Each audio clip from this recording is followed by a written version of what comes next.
Hey guys, Jeremy here with Simple Little Life, and welcome to another edition of Tool Time Tuesday.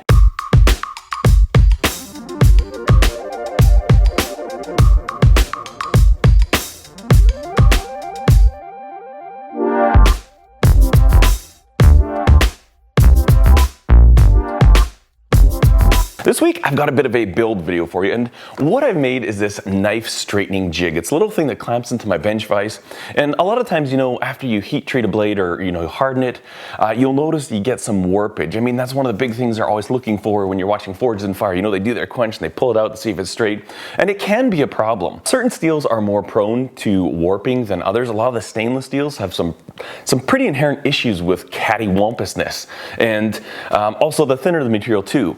The other week I was working on a knife out of 1/16 01 tool steel, and it was going to be a great little blade, and after I pulled it out of the heat treat, I noticed it had a warp. So I thought, you know what, I'm going to build this thing. So let me run you through the build of this. I'll kind of just show you how I made it, and then we'll talk about some pros and cons and things that I would change about this on the next one.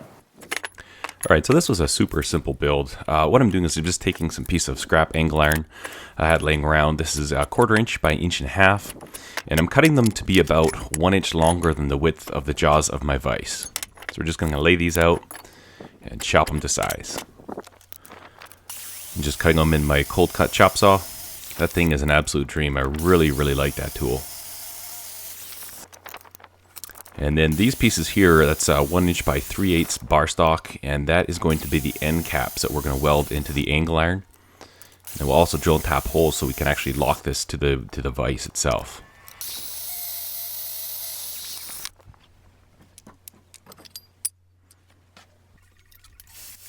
Just going to clean everything up on the grinder, get rid of all the edges, and then the places that we're going to weld, we're just putting a little chamfer in there so we've got some room for the weld. And my head completely blocks this, but what I'm doing is I'm trying to measure out where I want the bolts to hit on the vise. I want to make sure it hits on the nice flat part, the cast steel part, and not on the hardened jaws itself. So that's what I was marking out there, and then I'll just use my my calipers here, mark some lines, and then we'll hit them with a center punch. And that's where we're going to put our tapped hole. And that will just be on one side of each of these little angle irons.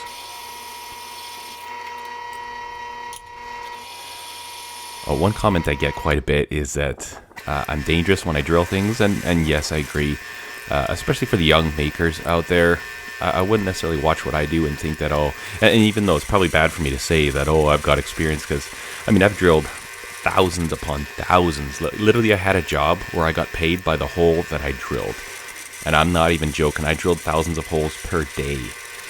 I've done a lot of drilling before, you can tell what's going to happen, but still, it's far better to properly put things in vices and chuck them up and hold them properly, especially when you're just starting, because like all tools in a shop, they can teach you really powerful lessons very quickly. So just a word of caution, it's probably wisest to use a little bit more time to set up your tools than I do. And so we drilled that out to, I think it was a 5/16 for tapping a 3/8 hole, 3/8/16. So I'm just running it through there using my tap sockets. Those things are slick as a whistle. Also, I've got a video on those tap sockets as well, somewhere in the Tool Time Tuesday playlist if you want to check that out. So now what I'm doing is I'm going to weld these plates on, and I spaced them in from the very end there just so that I had room for the weld. So I had a nice little weld there rather than just a flush weld. And then I don't want any weld on the inside of these because I want them to fit fairly nice and snug over the jaws. So I think I put them in about 1/16 of an inch. And then I just had a little room to run my weld there. And then we'll weld the one side on that is not tapped. And then also just one thing to keep in mind is the orientation of these to make sure you get them the right sides welded up so they have the bolts on even edges. You'll kind of see what we mean, but this is just 1/2 inch round bar. I'm cutting this up, and these will be the contact points for the parts that will actually touch the blade. Clean those up a bit in the belt grinder.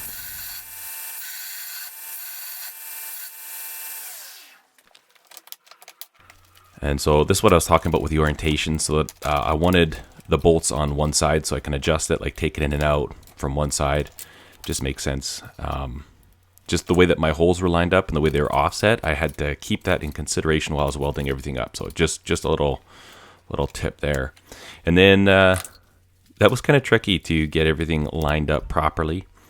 And I ended up using a bar kind of to set everything to the right height. And I made those 2 inches long so that if I had, up to 2-inch wide blade, I could have even pressure over the whole thing.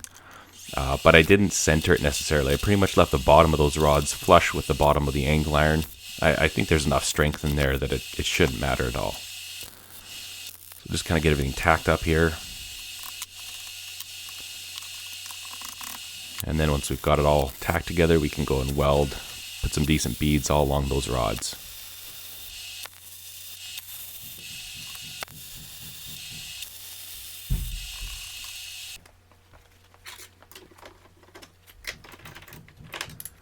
So that looks pretty good. Nice and straight, everything's level and parallel. And then just for aesthetics, I'm going to kind of clean up any of the heavy welds and kind of round the corners down. Just finish it up a little bit so that after we paint it, it looks a little better. We'll toss it in the blast cabinet, give it a blast. And then before I paint it, there's actually one other step I'd like to do.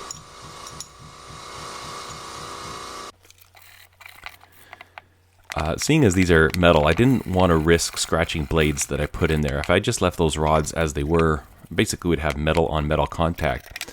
So what I did is I've got these pieces of Teflon tape, and it's about 30-second thick Teflon that's got a very, very sticky adhesive backing on it.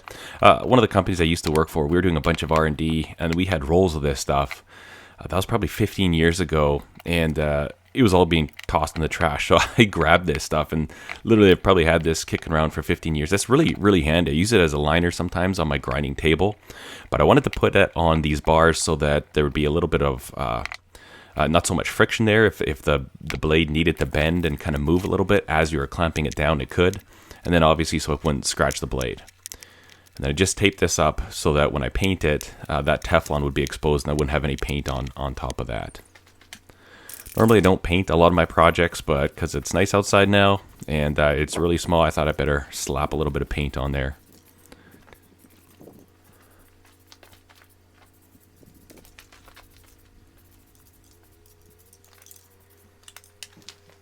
And then we're going to brand it. Hopefully throwing these labels on things will help people not steal so many videos. Again, this week I had a couple of my videos that were stolen and posted to Facebook. Clown donkeys.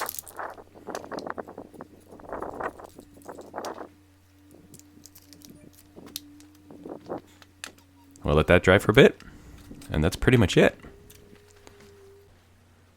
So here's a blade. This is 1/16 inch 01 tool steel, and you can see the curvature in there. This one here has a convex grind to it. Should be a nice little bushcraft type knife. And I wanted to try out a really nice thin blade. Still some flex in there. I mean, this has already been hardened, heat treated, tempered, and but you see that curve there. It's fairly cattywampus, so we need to take that out.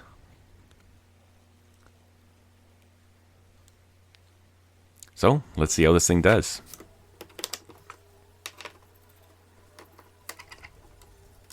And then when I tighten this whole thing up, I just kind of clamp it together in my vise and then just use those bolts just barely to snug it and hold it in place. You can see there's a lot of movement on that blade there. It's pretty cool. It actually works really good. And I thought I'd give you an inline shot. Kind of makes you nervous when you're putting that much force and flex into one of your blades. Why? Why would that make you nervous? That's why.